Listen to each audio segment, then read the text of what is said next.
그러나 이제는 내가 성도를 섬기는 일로 예루살렘에 가노니 이는 마게도냐와 아가야 사람들이 예루살렘에 있었던 가난한 자들을 위하여 기쁨의 얼마를 연구하였습니다. 저희가 기뻐서 하였거니와 또한 저희는 그들에게 빚진 자니 만일 이방인들이 그들의 영적인 것을 나눠 가졌으면 육적인 것으로 그들을 섬기는 것이 마땅하니라. 그러므로 내가 이 일을 마치고 이 열매를 그들에게 확증한 후에 너희에게 들렀다가 사바나로 가리라. 내가 너희에게 나아갈 때에 그리스도의 충만한 복을 가지고 갈 줄 아노라. 아멘. 사도 바울이 해야 할 직무가 복음을 전하고 교회를 세우는 건데 그 외에 또 다른 일이 있었습니다. 그게 뭐냐면 오늘 25절에 성도를 섬기는 일이라 했습니다.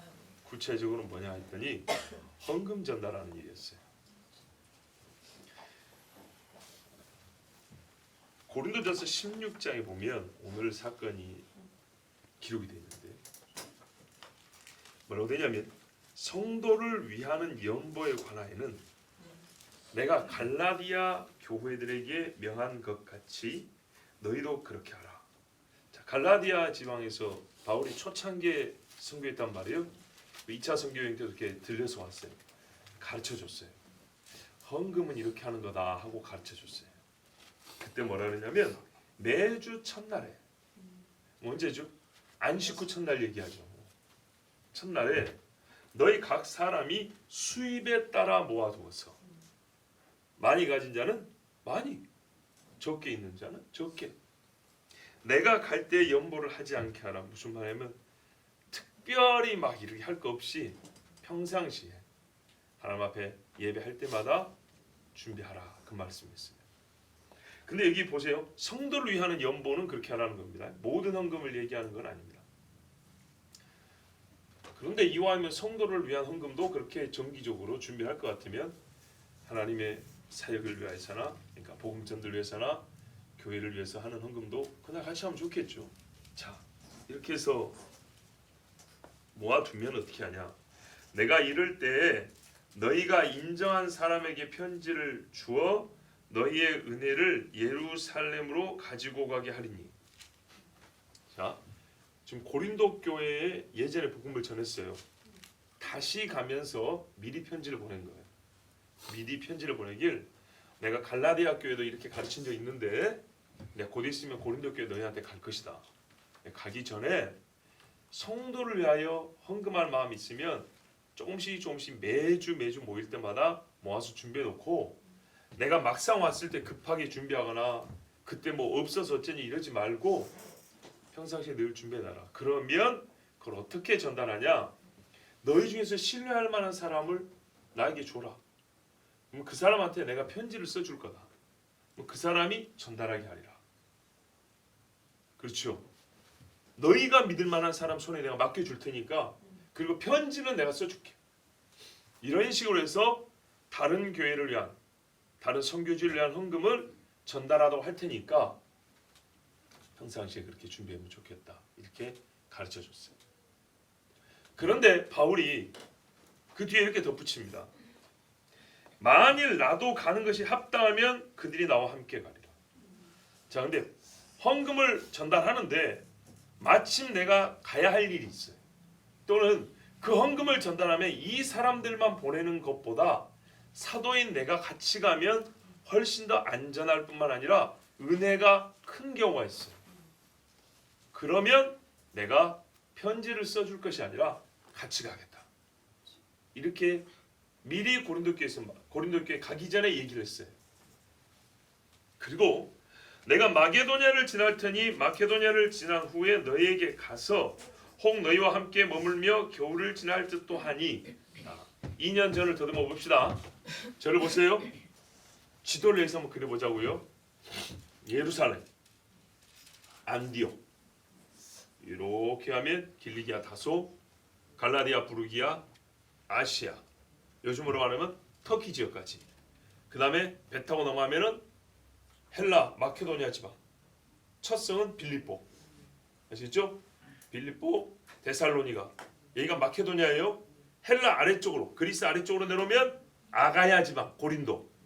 베레아 이런 지역들 아시겠죠? 자, 헬라 지역 중에 위쪽이 마케도냐, 아래쪽이 아가야. 그래서 위쪽이 아시아하고 가까워요. 요즘에 터키와 그리스 사이 분진 에게해. 배 타면 금방 해. 자, 에게해 속으로 들어가면 흑해. 밖으로 나오면 지중해. 자, 보세요. 그러니까는 아시아를 거쳐서 내가 헬라 지역으로 다시 복음 전하러 가는데 마케도니아를 먼저 거쳐서 아가야 지방으로 한다고요. 데살로니가 지방을 거쳐서 고린도 지역으로 날아간다고요. 그러니까 아직 어디예요? 아시아 지역에 있는 거예요. 내가 좀 있으면 배 타고 헬라의 마케도니아로 갈 거야. 대표적인 교회 데살로니가요. 그 다음에 빌립보 이런 교회들. 그 다음에 너희 고린도로 갈 거야. 고린도는 아가야 지방입니다. 그래서 뭐라 그래요? 내가 마케도니아를 지난 후에 너희에게 가서 아가야에 있는 고린도에 가서 너희와 함께 머물며 겨울을 지낼 듯도 하니 겨울 내내 고린도에 머물면서 예배하고 가르치겠다 이 말이죠. 자, 그런데 그 다음에 이렇게 말해요. 이는 너희가 나를 내가 갈 곳으로 보내어 주게 하려 함이라. 겨울 동안은 배들이 못 떠요. 바다가 거치고 추워서 봄이 되면 움직이는데 그때 겨울을 너희와 함께한 후에 고린도 교회 너희가 나를 그 다음 행선지로 보내주기를 바란다. 그래서 내가 겨울이 오기 전에 고린도에 도착할 것이고 그때 미리 헌금 준비해놔라. 그럼 어떻게 해요? 겨울 동안은 못 가죠. 그러니까는 내가 못 가면 겨울이 오기 전에 다른 사람을 미리 보낼 것이고 아니면 내가 겨울을 보낸 다음에 봄이 되면 내가 그걸 가지고 가겠다.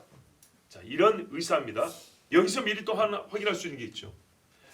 바울이 로마서에 보면 서바나로 갈 때 너희가 나를 보내주길 바람이라 이 말 했었죠.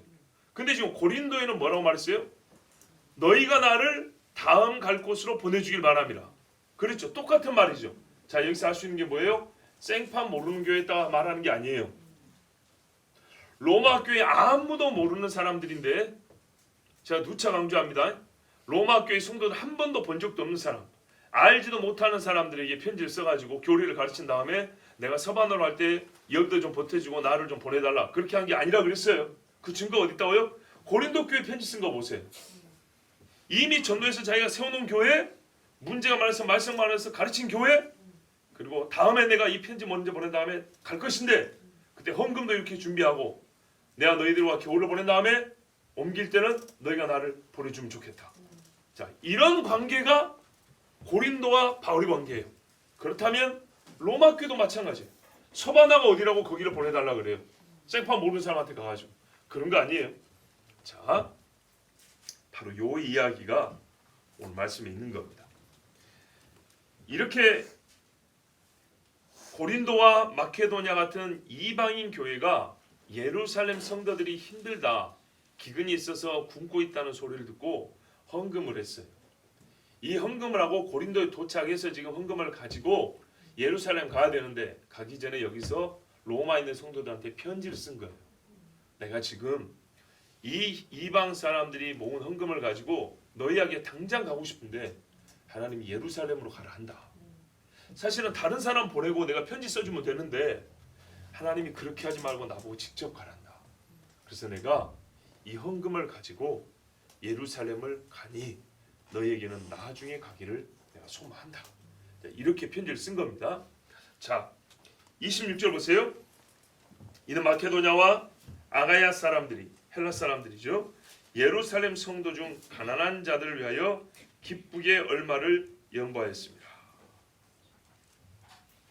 기쁘게 얼마를 연보하였습니다. 다른 번에 보면 얼마를 연보, 기부 뭐 이런 표현을 쓰는데 기뻐하였다. 소식을 듣고 우리가 예루살렘 성도를 도울 수 있는 기회가 생겼구나 하고 기뻐했다는 겁니다. 그러니까 돈을 줄 때 아까워하지 않고 그래 내가 쓰는데 쓰지 하고 이렇게 기뻐한 게 아니라 그런 기회가 생겼다는 걸 기뻐했다는 거죠. 야, 우리가 예루살렘 성도를 도울 수가 있구나, 기쁜 마음이 있어서 그 기쁜 마음에 따라 물질 나갔다 이런 말입니다. 27절 보세요. 저희가 기뻐서 하였거니와. 이보다 훨씬 더 바른 표현이 있어요. 정말로 그 일로 인해서 그들이 기뻐하였느니라. 예, 킹제임스 번역에 그렇게 돼 있어요. 참으로 그들이 이 일로 인해서 기뻐하였느니라. 로마 교회 성도들이 듣고 깜짝 놀랐겠죠. 이 사람들이 좀 하자 그러니까 마지못해 한 것도 아니고 그냥 동의하고 끄떡해서 그래 그냥 같이 하지 뭐, 이게 아니고 우리가 어떤 선교 사역을 할 때 우리가 새로운 뭔가 하나님 앞에 미션을 받을 때 굉장히 기쁜 일 있죠. 우리도 이런 일을 할 수 있단 말이냐 하고 굉장히 기쁜 일 있죠. 그런 것처럼 여겼다는 거예요. 헌금을 하게 될 기회가 생긴 것을 큰 기쁨으로 여겼다는 거예요. 그래서 마케도냐와 아가야 같은 이방인 성도들이, 그들도 굉장히 가난한데도 불구하고 매주마다 모아가지고 바울이 오자 그걸 내는 거예요. 근데 또 한편 보세요. 이 큰 돈을 바울이 계속 갖고 다녀야 돼요. 힘들었겠죠. 부담이 크죠.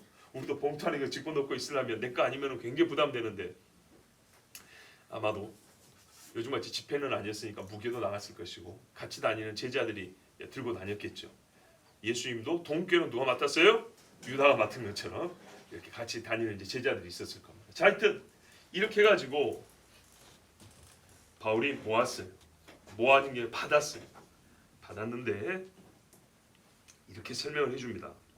자, 이거 로마 교회 성도들에게 해주는 말이에요. 자기 혼잣말이 아닙니다.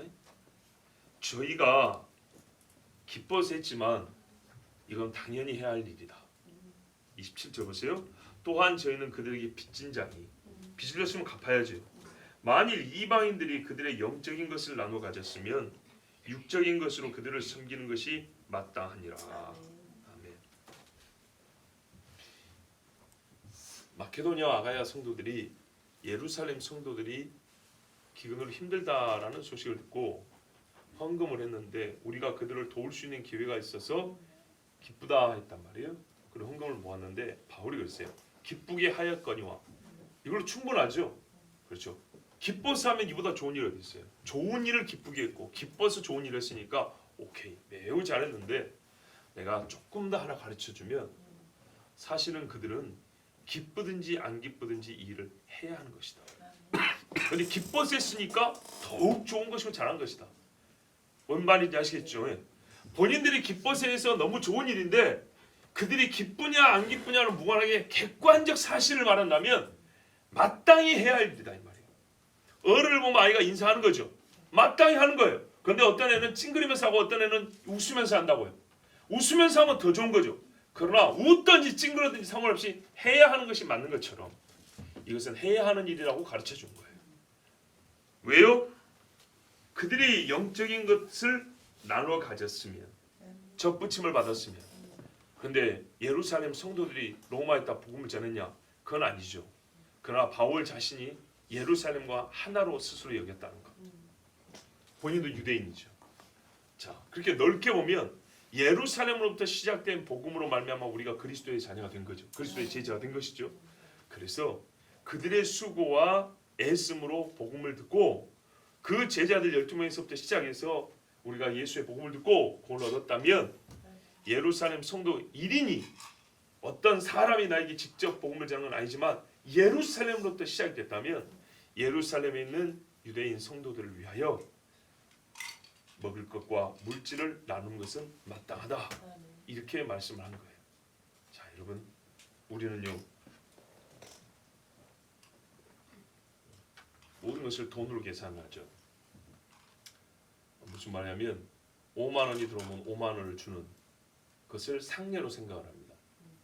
예를 들어서 애경사를 한번 생각해 보세요. 물론 어떤 경우는 저 사람이 나한테 품앗이할 능력이 없지만은 그냥 기뻐서 하는 경우도 있죠. 그걸 생각 안 하는 경우도 있죠. 그러나 적어도 언젠가는 할 수 있는 집인데 안 할 때는 굉장히 섭섭하죠. 그렇죠. 자, 돈과 돈입니다. 근데 어떤 경우는 어떻게 생각하냐면 돈이 들어온 건 아닙니다. 재화, 현금이 아닌 다른 물건이 들어왔습니다. 근데 나중에 갚아야겠다 생각할 때 뭐 생각하죠? 저게 얼마짜리일까 생각하죠. 그죠? 이게 우리의 습관이에요. 모든 걸 현금화해가지고 숫자로 치환을 해서 계산하는 습관이 있어요. 그렇죠? 이게 별로 좋은 건 아닙니다. 근데 그렇게 우리가 살아왔고 배워왔기 때문에 나도 모르게 자동적으로 돼요. 이게 얼마짜리일까? 그럼 내가 이거 갚을 때 얼마를 갚으면 되지? 근데 이게 무시를 해버리고 내가 기쁨을 그냥 나는 100만 원 해줘버리고 저기서는 힘껏 다 한 게 10,000원이에요. 그러면 그것도 똑같이 기쁨을 받으면 좋죠. 이렇게 되면 진짜 교회가 멋지고 믿음의 사람이 좋아요.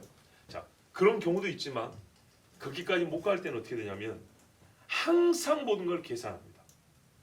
저 사람이 나한테 뭘 얼마를 줬는데 저거를 현금으로 하면 얼마일 것이고, 그죠? 저 물건이 얼마짜리인데 얼마큼 낡은 거니까 현금으로 하면 얼마일 것이고, 이런 식으로 전부 다 현금화해가지고 계산하는 버릇이 있어요. 그거는 좀 안 했으면 좋겠어요. 그러지 말고 받은 자나 준 자나 너무 그거 따지지 말고 그냥 해보세요. 그러면 그물처럼 얽히고 설키다 보면 받을 만큼 받고 줄 만큼 주기 다 돼 있어요. 너무 이렇게 안 따지는 것이 은혜롭습니다. 자, 그런데 우리가 이제 이런 경우 있어요. 보통 물질이 들어갈 때는 내가 뭘 줬다고 생각하고요. 현금일 때는 기억을 해서 나중에 받을 것까지 생각하는 경우가 많습니다. 그런데 자기가 영적인 것을 받았다는 것은 생각을 못할 때가 많습니다. 영적인 것을 돈으로 계산할 수도 없지만 굳이 계산을 한다면 훨씬 더 큰 가치가 있는데 이건 계산을 안 하는 경우가 많습니다. 그걸 꼭 현금으로 해서 몇 원짜리 몇십만 원짜리 이렇게 계산하는 게 아닙니다. 그냥 크게 생각하면 됩니다.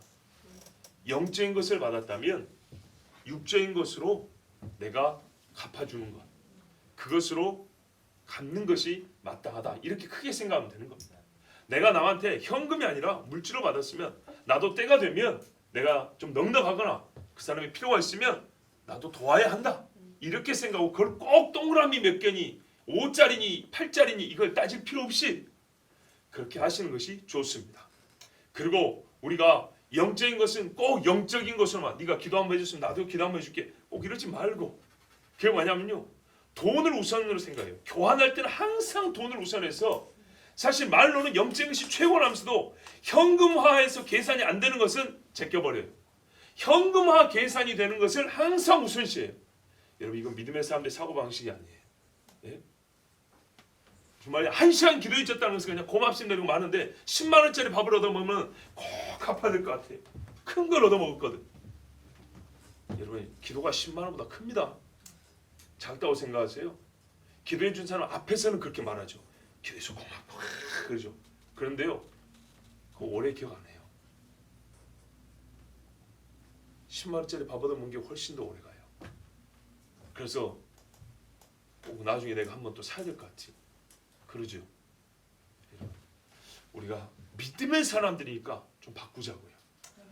모든 주고받는 것을 너무 동그라미로 바꿔 계산하지 말고, 아무리 영적인 것이 좋아도 동그라미로 계산되는 것이 더 가치 있는 것이지, 이런 사고방식 버리고, 최고는요 우리가 구원받았다잖아요. 그죠? 그 구원과 직접 관계가 있는 일들을 더 우선시 여겨야 되는데, 삶에서 무언가를 교환할 때는 그 생각이 싹 없어져 버린다고. 무조건 현금화되는 것이 제일이에요. 예수 믿는 사람들은 그 생각을 이제는 바꿔야 됩니다. 네. 자, 영적인 것을 나눠 가졌어요. 그런데 이방인 교회가 아무리 뛰어나도 예루살렘에 있는 성도들보다 영적인 것을 줄 수가 없어요. 그리고 지금 그들이 굳이 그거는 안 줘도 돼요. 이미 핍박 가운데서 예수 믿고 있는 사람들이. 그런데 이 사람들에게 지금 필요한 건 뭐냐면요, 배가 고프다는 거예요. 먹을 게 없어요. 그래서 어떻게 했어요? 기도 열심히 하면서 어려움 중에 모아서 줬어요. 자, 그랬을 때 예루살렘 성도들이 위로가 됐을까 안 됐을까요? 되죠. 큰 위로가 됐겠죠. 근데 그것을 처음 보는 사람이 편지 한 장 들고 가져왔어요. 깜짝 놀라겠지만은 그보다는 바울 선생이 직접 가져왔어요. 은혜가 더할까요, 덜할까요? 더하겠죠. 우리가 의심했던 바울이에요. 근데 그 바울이 이렇게 선교하고 다니는데, 교회를 세웠는데 그 사람들이 이러이러한 뜻으로 가져왔대요. 뭔 뜻이야 했더니, 우리는 이방인들을 무시했는데 그래도 복음은 예루살렘으로부터라고, 당신들에게 우리가 빚을 졌습니다 했을 때 그 헌금을 받을 때 얼마나 낯뜨겁겠어요. 고마움서 얼마나 부끄럽겠어요. 그리고 바울에 대한 생각이 달라졌겠죠. 여러 가지로 교회에 유익이 있는 겁니다. 그래서 바울이 고린도 교회에 편지 쓸 때는 너희가 택한 사람한테 내가 편지를 써서 보내려고 한다. 그런데 좀 고민이 된다. 내가 가는 게 더 나으면 내가 가겠다. 근데 실제로 바울이 직접 갖고 간 거예요.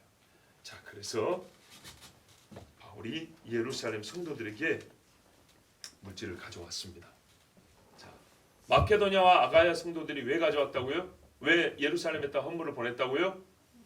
예, 영적인 것을 먹었으니 값으로 계산할 수 없지만 우리가 할 수 있고 그들에게 필요한 것을 우리가 드리는 것이 마땅하다 생각하고 기쁨으로 자기들의 양식을 나누어 주었습니다. 평상시에 동정심이 많은 사람들에서 그런 거 아닙니다. 교회, 성도가 성도를 돕는 일의 의미로서 그렇게 한 것입니다. 먼저 된 자들로부터 복음을 듣게 되었기 때문에 도운 것입니다. 그들은 배웠어요. 어떻게 해요? 자기들에게 복음이 증거될 때 누군가 헌금을 해서 보냈어요. 얼굴도 모르고 이방인이라고 멸시받아 마땅한 우리들에게 유대인 중에 누군가가 헌금을 했다고요. 그 처음으로 복음을 가져온 사람들이 유대인들이었어요. 할례받지 못한 이방인들이라고 개취급했던 사람들이 우리를 두고 말하기를 예수 그리스도께서 당신들을 위하여 죽었으니 복음을 듣고 믿으라 그리고 믿고 나니까 하나님의 자녀가 되었다고. 옛적에 아브라함과 같이 그 접붙임을 받아서 우리가 생명책이 기록됐다고. 이렇게 말한 준 사람들이 유대인이었어요. 그래서 그 유대인을 돕겠다고 한 거예요. 자, 똑같은 거예요. 시간이 흘렀지만 원리와 맥락은 똑같은 거예요. 이스라엘에 예수 믿는다고 정상적인 직업을 얻지 못한 사람, 직장을 못 얻은 사람이 많습니다. 우리나라에도 미혼모들이 많죠. 이스라엘은 미혼모가 아니라 정상적인 가정인데 가장이 일을 할 수가 없어가지고 애를 낳는데 가난하기 그지없는 경우가 있습니다. 그래서 어떤 기관에서는 우리나라에서 헌옷이나 신발을 모읍니다. 새 것도 좋고요. 우리가 동남아 단기 선교할 때만 모으는 게 아니라 그거 어디로 보내냐? 이스라엘로 보냅니다. 선진국 반열에 이스라엘이지만 왜 헌옷이 필요하고 왜 아동용품, 유아용품이 왜 필요합니까? 왜 젖병이 필요합니까? 왜 분유가 필요하고 기저귀가 필요하냐고요. 예수 믿는 사람들이라고 경제생활이 어려운 거예요. 그럼 여러분 생각해 보세요. 지금 우리가 그들로 말미암아 복음을 듣게 됐지요. 극도에 있는 대한민국 사람들이 예루살렘에 들어가는 선교사 편으로, 성지순례자 편으로 여러분 헌금도 보내고 옷도 보내고 신발도 보내고 아이들 필요한 물건도 보낸다 보세요. 감동할까요, 안 할까요? 창고에서 예배드리면 눈물 흘릴까 안 흘릴까요? 흘리죠. 왜 우리가 마케도냐라고 생각을 합니까? 우리는 아가야보다 훨씬 더 멀리 있는 이방인 아닙니까? 거기서는 지중해 배 타면 금방이지만 우리는 비행기 타고도 어떻게 가야 됩니까? 그냥 하루를 와야 되지 않습니까? 이스라엘에도요. 그 조그만 나라인데도 1년에 유대인 율법이 있죠. 근데도 낙태로 1년에 4만 명이 공식적으로 낙태돼 나갑니다. 그 조그만 나라에서 율법이 있는 나라인데도 정통 유대인들까지 포함해도 1년에 4만 명입니다. 그런데요. 희한하게 율법을 섬기는 유대인들은 외치지 않는데 예수 믿는 그리스도인은 외칩니다. 낳으라고. 음행을 저지르지 말되 혹 임신을 했으면 우리가 같이 키워줄 테니까 낳으라고. 키워주려고 하지만 뭐가 필요해요? 그렇죠. 물질이 필요하죠. 그래서 도움을 요청하는 사람들이 있습니다. 하나님 주신 생명을 기르고 싶은데 돈이 없습니다. 거기다가 예수 믿어버리면 정말로 키우기가 어렵습니다. 도와주십시오. 그런다고. 근데 우리가 그런 소식 압니까? 모르잖아요. 정보통신이 발달한 나라인데도 보세요. 마음이 없으면 모르는 거예요. 2000년 전에 사람한테 편지를 보내면 몇 달이 지나야 전달되고 있어요. 편지지가 비에 젖어서 읽혀질까 말까 그런 시절에도 소식이 들리잖아요.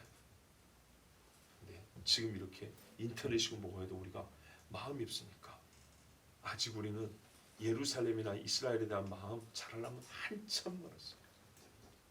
기도도 물질도 안 가잖아요. 다시 한번 생각해봐야 돼요. 바울이 어떻게 가르쳤다고요? 갈라디아 지방이나 마케도냐나 아가야나 다 가르쳤어요. 너희가 영의 것을 먹었느냐? 영으로는 너희가 솔직히 말해서 예루살렘 사람들을 먹일 정도는 업되지 않나. 지금도 오히려 받아 먹어야 될 정도 아니야. 그들이 더 많이 컸으니까. 그런데 그들이 너희보다 먼저 예수를 믿고 먼저 신앙의 성장을 보니까 핍박도 먼저 받는다. 고생도 더 먼저 하고 굶는 것도 더 먼저 하고. 그러면 너희가 도와야 마땅하지 않냐. 하나님 한 백성이라면서 그렇게 가르쳤어요. 똑같이 가르치는 겁니다. 극동의 이방인인 우리가 영적인 것을 나눠 먹었으면 육의 것을 나눠 먹는 것도 마땅히 해야 할 일입니다. 먼저 누구에게 하라고요? 평상시에는 이웃의 형제와 할 것이고 저 멀리 있지만은 복음이 시작된 곳, 그리고 우리보다 먼저 핍박을 받으면서 예수 믿고 있는 형제들, 유대인들을 향해서 그 일을 하는 것이 옳습니다. 뜻을 세워보십시오. 여러분에게 가끔은 여윳돈이 생깁니다. 가끔은 예상하지 못했던 정말 내가 수고하지 않은 불로소득이 생길 때가 있습니다. 여러분 그럴 때 한번 모아보면 어떻습니까? 이렇게 작정해보죠. 하나님 저에게 불로소득이 생길 때 그 중에 10%를 한번 제가 모아보겠습니다. 그리고 그것은 유대인들 향해 쓰겠습니다. 멋지지 않습니까? 예수 믿으면서 이거 괜찮은 생각 아닌가요? 한 번쯤 이 하나의 예입니다. 이런 식으로라도 한번 해보십시오. 반드시 하나님께서 오늘 이 바울이 이 물질을 갖고 할 때에 누렸던 그 은혜와 감동 우리에게도 허락하실 줄 믿습니다. 자, 일이 얼마나 복된 일인가. 28절 보세요. 그러므로 내가 이 일을 마치고 이 열매를 그들에게 확증한 후에 너희에게 들렀다가 서바나로 가리라. 얼마나 귀한 일이라면 바울의 말대로 하면 말이죠. 고린도 교회 맨 처음 편지 쓴 대로 하면 다른 사람한테 맡기고 고린도에서 바로 로마로 배통하면 되거든요. 그런데 이 일을 친히 하기 위해서 로마로 안 가고 고린도에서 예루살렘으로 가버린 거죠. 그죠? 바울의 여정이 그렇잖아요. 다음 행선지는 로마에 있다는 게 지금 계속 반복이 되고 가르쳐지고 있어요. 그런데 고린도에서 로마하면 가까운데 고린도에서 로마를 안 가고 예루살렘을 갔던 거예요. 너무나 중요한 일이었어요. 왜냐? 이렇게 들렀다가 나중에 로마로 갈 때 내 손에 가져갈 게 더 많았다는 거예요. 우리가 1장에 보면 바울이 로마에 할 때 내가 너에게 신령한 은사를 나눠줘. 너희의 믿음도 견고하게 하고 우리가 주 안에서 교제를 풍성하게 하고 싶다 그랬죠. 그런데 그 풍성한 손에 들 선물이 어떻게 마련되냐 하니까 마케도니아, 아가야, 갈라디아, 아시아, 성교한 이 이야기만 갖고 와도 풍성한데 하나님이 더 가지고 가래요. 어떻게 하면 더 가질 수 있냐? 너 지금 헌물 갖고 고린도에서 다시 예루살렘으로 가서 거쳐서 로마로 가. 그러면 네 손에 그렇게 원하는 로마 성도들에게 주고 싶은 선물이 훨씬 더 풍성해질 거라. 이게 하나님 말씀이었던 거예요. 자, 28절 보세요. 이 일을 마쳐 이 열매를 그들에게 확정한 거예요. 이 열매가 뭐예요? 헌물이죠, 헌물. 이방 성도들이 예루살렘 성도들을 사랑한다는 거예요. 사랑의 증거였어요. 그리고 이만큼 성장했다는 거예요. 물질밖에 몰랐던 사람들이 영의 것을 먹었다고 물질로 계산해 줄 줄 안다는 거예요. 떡을 안 줬는데 왜 내가 떡을 줘? 이건 불신자의 사고방식이라고요. 그들이 복음이라는 말을 줬는데 나는 떡을 줄 수 있다고요. 이게 신자의 사고방식이에요. 이렇게 고린도와 마케도니아도 컸어요. 예루살렘 성도들이 기쁠까요? 안 기쁠까요? 기쁘죠. 예수님 피 흘린 데서부터 시작된 복음이 우리에게 이 영의 것을 먹고 이 영의 것을 육의 것을 최고로 생각하는 사람들이 영의 것이란 걸 무시한 사람들이 육의 것을 먹었다고 그들이 최고로 생각하는 육의 것을 나눠주잖아요. 그러니 얼마나 신앙이 컸다는 얘기입니까? 그래서 이게 예루살렘 사람들에게는 열매인 거예요. 열매. 이 열매가 이들에게요 확증이 됩니다. 옛날 번역에는 이 열매를 봉인하여 그들에게 준 뒤에 이렇게 됐는데 왜 확증이라고 번역했는지 모르지만 의미상으로는 맞는 말입니다. 잘 간직히 가가지고 그들에게 전해줍니다. 그러자 예루살렘 성도들이 확인하는 거죠. 과연 하나님께서 자, 두 가지입니다. 뭐냐면 두 가지인데 하나는 베드로가 고넬료 집에 가가지고 복음을 전하자 성령의 은사를 받았죠. 그래서 뭐냐면 과연 성령께서 그들에게도 임하셔서 우리와 동일하게 대하셨다. 성령의 은사 내림으로 확증을 한 것이 있고, 이거 두 번째는 이들이 영의 것을 먹고 그들이 제일 중요하게 여기는 육의 것을 내놓기까지 신앙이 성장했다. 곧 그들이 참 신자가 되었다. 우리와 똑같이 하나님의 백성이 되었다는 증거로 이 물질이 그 증거의 확실한 증거가 됐다는 얘기입니다. 자 보세요. 믿음의 사람이 됐다는 증거는 뭐예요? 성령의 은사, 하나님의 영의 임재. 두 번째는 뭐라고요? 그 사람이 가장 귀하게 여기는 것을 내놓는 것. 사르밧 과부가요, 엘리야에게 떡을 만들어줬어요. 하나 먹고 죽을 거예요. 평상시에도 물질이 귀하지만 이 기근 중에 이것은 우리의 진짜 생명이에요. 생명. 그거를 엘리야라고 준 거예요. 거지한테도 안 줘요. 왜? 자기들이 거지인데, 한 끼 먹고 죽는데 우리가 거지인데. 그런데 엘리야한테 줬어요. 그리고 나중에 엘리야가 그 아들까지 살려줬죠. 그런 다음에 과연 당신이 하나님의 사람인 줄 알았다 이렇게 말했어요. 보세요. 아람 장군이 나아반이 대장군의 지위에 오르기까지 얼마나 일을 썼겠어요. 뇌물도 좀 줬을 거고, 또 대장군의 지위에 올라서 자기의 영광을 높이고 품위 유지하려고 얼마나 많은 재물이 필요했겠어요. 다 소용없어요. 그거 싹 다 들고 엘리사를 찾아왔어요. 문둥병 고쳐달라고. 가치관이 바꿔진 거죠. 모든 것이 물질했지만 하나님 앞에서 내 영혼, 내 영이 살고 내 육이 온전해진다면 이거 아무것도 아니다. 실제로 우리가 살면서 경험하죠. 꼭 나만이 아니어도 경험하죠. 진짜 죽을 병이 걸리면요, 그때 달라지죠. 자, 봐보세요. 저도 들은 이야기예요. 옛날에 전주 어디서 어떤 분이 식물인간이 됐어요. 몸이 아프고 거의 죽을 때가 다 됐는데 잠깐 눈을 떴대요. 뭘 유언하고 죽은지 아십니까? 내가 눈 감아 있을 때 봤는데 무섭더라. 유언을 남기는데 언제부터 언제까지 내가 11조를 안 했는데 이거 싹 갖다 해라. 그리고 요 재산은 이렇게 쓰고 저건 이렇게 쓰고. 근데 왜 사람들이 이런 경우가 많을까요? 죽기 전에 얼마나 거룩하고 영적인 일이 많이 있습니까? 너희는 하루에 한 번씩 모여서 예배를 해라. 너희는 반드시 살면서 교회를 2채는 세워야 한다. 뭐 이런 일도 좋은데 왜 제가 지금 말한 이야기를 여러분 유사한 이야기를 들어봤을 겁니다. 분명히 들어봤어요. 저한테만 들어온 소식이 아니고 회자되는 이야기 중에 나도 하나 들은 거니까. 왜 꼭 죽기 직전에 잠깐이라도 하나님의 어떤 영적 체험을 하고 온 사람들 꼭 그런 이야기를 할까요? 그만큼 우리가 이것에 사로잡혀 사는 거예요. 근데 정말 영적으로 하나님을 잠깐이라도 스쳐 만나려 하면 이게 아무것도 아니고 이것 때문에 내가 망하는 거라는 다 깨닫는 거예요. 그래서 진짜 그대로 눈을 감으면 이 사람의 화로 돼. 하나님이 잠시라도 눈을 떠주게 하고 입을 열게 해주시면 얼마나 감사한지. 혼수 상태에 빠졌던 사람이 눈 한 번 뜬다는 거 기적이죠.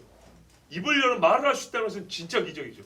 근데 그 입으로 뭐래요? 내가 하나님 앞에 잘못했다. 반드시 정리해야 한다. 주님 앞에 가면 주님 말하래요? 내가 계산하리니 그랬어요.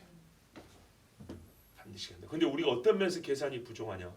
사실은 이 땅에 살다 보니까 하나님 앞에서 물질로 계산을 못한 게 너무 많아요. 세상 표현을 좀 쓰면 하나님 앞에 외상값이 너무 많아요. 그래서 물질을 쓰는 것 보면 이 사람의 신앙의 성장을 알 수가 있습니다. 예루살렘 사람들에게는요, 이방인에게 성령이 내서 그들이 방언하고 신유의 은사를 가졌다는 것 못지않게 이 이방인 성도들이 복음을 전해서 고맙다고 예루살렘 사람들한테 헌물을 보냈다는 것도 거의 같게 느껴지는 겁니다. 그래서 열매라고 그랬어요. 이건 제 이야기가 아닙니다. 바울이 그렇게 말한 겁니다. 내가 너희에게 나갈 때 그리스도의 충만한 복을 가지고 갈 줄을 아노라. 자, 옛날 번역에는 뭐라고 했냐면 그리스도의 복음의 복을 충만히 가지고 갈 줄 확신하노라 이렇게 돼 있어요. 우리 번역이 빠졌죠. 복음의 복이란 게 빠졌어요. 충만한 복이 아니고 복음의 충만한 복이에요. 무슨 말이에요? 복음 자체가 복이잖아요. 복된 소리죠. 이게 무슨 말이냐면 복음을 전해가지고 새로 만들어진 복이 있다 이 말이죠.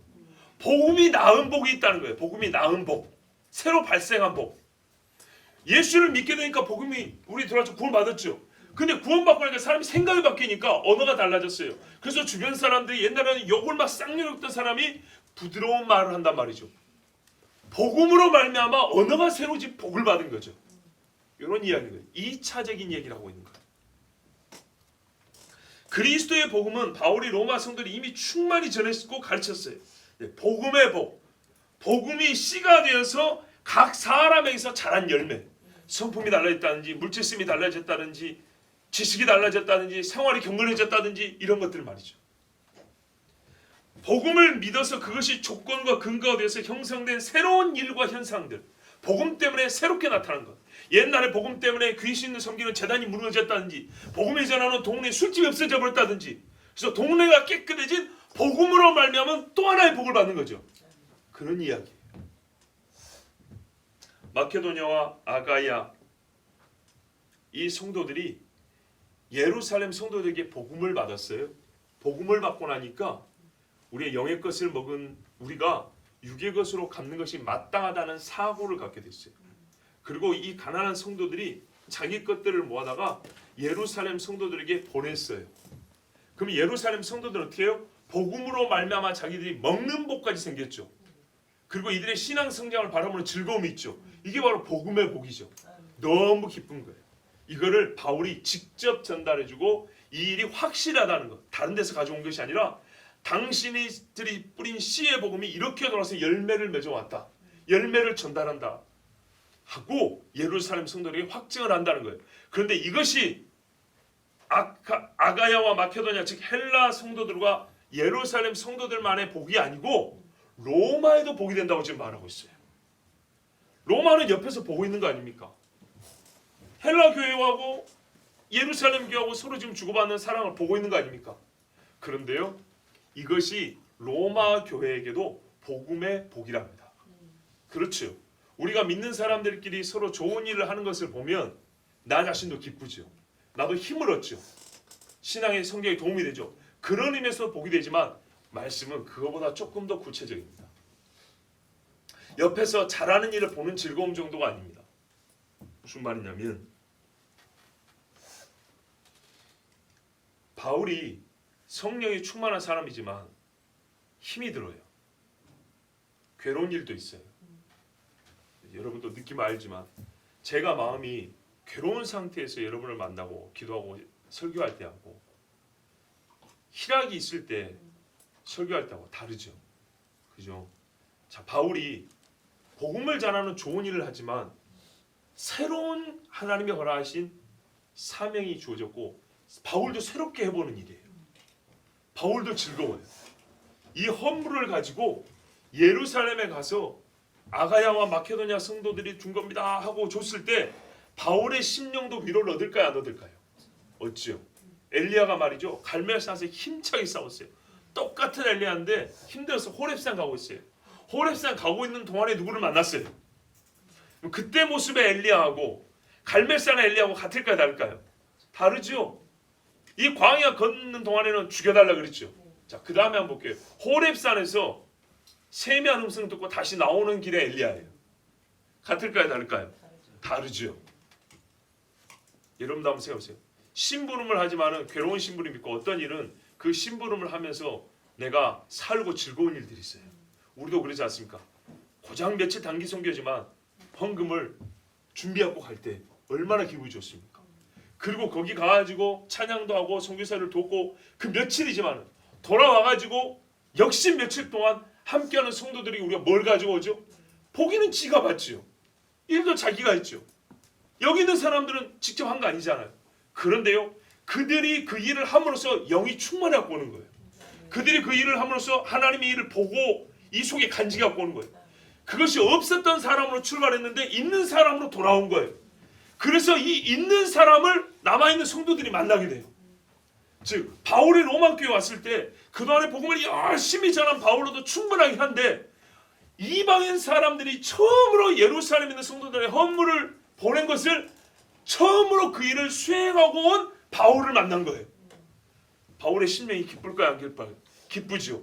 복음에 확신이 더하겠죠. 하나님이 역사하고 도우신다는 그 믿음들이 더하겠죠. 그래요. 그랬을 때 바울은 이방에 자리 잡은 성도들에게 훨씬 더 강력하고 큰 축복을 주고 싶은 하나님의 위로를 더욱 크게 전하고 싶은 마음이 가득해하고 오겠죠. 이 일을 하면서 바울이 또 많이 기도할 거 아니겠습니까? 그리고 하나님께서 이 일을 통하여 이방인을 위해서 기도할 때 그 손을 역사하는 은사를 더해준단 말이죠. 그래서 바울이 로마 교회를 찾아왔을 때는 전에 만나도 참 감사하고 기쁘지만 이전보다 더 큰 은사를 가지고 간단 말이에요. 그래서 이것으로 로마 교회 성도들에게 복음의 복을 충만하게 더해주겠다. 하나님이 그렇게 하실 줄로 믿는다. 이렇게 말씀한 겁니다. 그러니까 지금 바울이 곧 왔으면 좋겠는데 조금 늦게 와도 로마 교회 성도들에게는 위로가 되는 것입니다. 자, 여러분, 우리가요 복음의 복을 좀 받아야겠어요. 남들이 신앙생활 하는 것을 옆에서 보는 즐거움, 이전에 없던 즐거움으로서만이 아니라 복음이 실제적으로 뿌리가 되고 씨가 되고 자라서 맺는 열매로서 복음의 복. 우리가 조금씩 보고 있죠. 여러분, 우리 하는 말입니다. 어느 집사님이 옛날에는 이랬는데 요즘에는 신앙이 커가지고 이러더라. 그게 바로 복음의 복이죠. 복음의 일차적인 복은 말 그대로입니다. 복음을 믿고 구원 얻는 겁니다. 그런데 구원을 시키는 복음이기 때문에 다른 것도 바꿉니다. 물질관도 바꾸고요, 언어도 바꾸고요, 사고도 바꿉니다. 때로 성격도, 그 어려운 성격도 많이 바꿉니다. 속도 조절도 하게 합니다. 과하고 모자란 것 없이 필요한 만큼 정량을 적정한 때에 적합하게 쓰게 하는 지혜도 있고 합니다. 자, 이래 가지고 한 사람 한 사람씩 조금씩 자랍니다. 그러면 이 복음의 복들이 모이면 얼마나 아름답겠습니까? 이것이 이방인 교회에 나타났다 있습니다. 우리는 정말 이방인 중에 이방입니다. 사실 복음이 증거된 순서로 보면 이 아시아는 거의 끄트머리입니다. 그렇죠? 거의 끄트머리. 100년밖에 안 됐잖아요. 많아야 100몇십 년, 공식적으로 그밖에 안 됐잖아요. 그런데 아프리카는 그보다 훨씬 빨리 복음이 들어갔습니다. 아메리카는 훨씬 더 빨리 복음이 들어갔습니다. 가장 끄트머리인 우리가 그런 의미에서 여러분, 동방의 극동의 제일 끄트머리의 복음을 들은 이 나라가 선교사 파송 2위라고 하면 마케도냐와 아가야 성도들의 이 헌물보다 작은 열매는 아니죠. 큰 열매죠. 그렇기 때문에 우리는 여기다가 물질도 실어 보낼 수 있는 겁니다. 특별히 우리가 접붙임 받은 원줄기인 유대인들에게 여러분 조금 더 마음을 가지고 우리가 그들에게 영의 빚을 졌기 때문에 육의 것으로도 갚을 수 있는 그런 복음의 복을 가진 사람들이 되어야겠습니다. 우리 중에 있는 사람들에게는 다 잘하고 있는 줄 압니다. 잘하고 있는 것은 그대로 하고 부족한 것은 더 배우고 채우는 것이 우리 신앙이 잘하는 것이고 주님 앞에 마땅한 반주로 믿습니다. 우리 같이 기도합니다. 하나님 앞에